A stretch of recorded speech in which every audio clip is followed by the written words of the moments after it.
দেখো আজকে আমি রান্না করবো হচ্ছে পার্শে মাছ। তো দেখো মাছগুলো আমার ভাজা হয়ে গেছে, এবার আমি তরকারি বসিয়ে দেবো। চলো, তো দেখো গোটা জিরে দিয়ে দিয়েছি আর এদিকে লঙ্কা পেঁয়াজ দিয়ে দিলাম।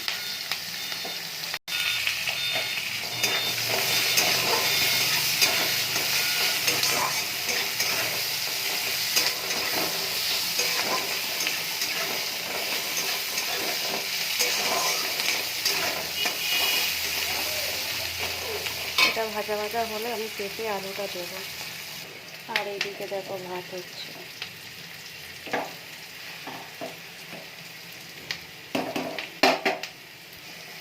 তো দেখো পেঁপে আলুটা আমি দিয়ে দিলাম।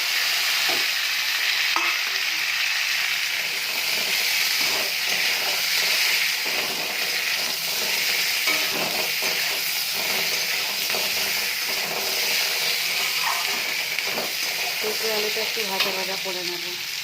তো আমি এর মধ্যে দেখো মশলা দিয়ে দিয়েছি, নুন দিয়ে দিয়েছি, জিরের গুঁড়ো দিয়েছি, ধনের গুঁড়ো দিয়েছি, আর একটু টমেটো দিয়েছি, আর একটু লাল কাশ্মীরি লঙ্কার গুঁড়ো দিয়ে দিয়েছি। চলো তরকারিটা একটু কষিয়ে নেবো, তারপরে জল দিয়ে দেবো।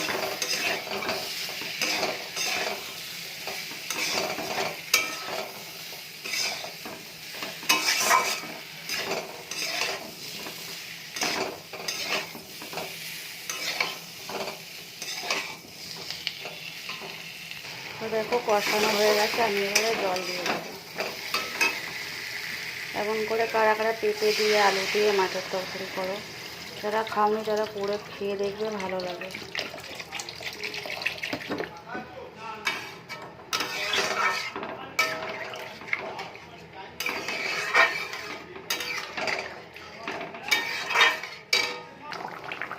চলো দেখো ধনে পাতা দিয়ে দিলাম, এবার মাছগুলো আমি দিয়ে দেবো।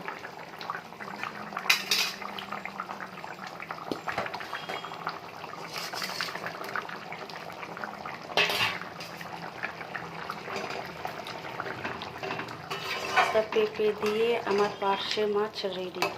দেখো কেমন হয়েছে।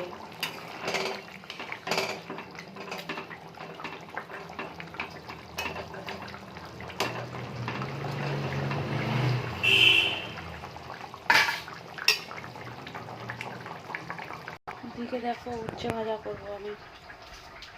তো দেখো আমার তরকারি হয়ে গেছে, আমি নামিয়ে নিয়েছি। তো কেমন হয়েছে বলবে চলো। আর এইদিকে দেখো উচ্ছে ভাজা হচ্ছে। তো চলো ভিডিওটা আমি এখানেই শেষ করলাম। ভালো লাগলে একটু কমেন্ট করো, ভালোবাসা দিও। চলো টাটা, সবাই ভালো থেকো।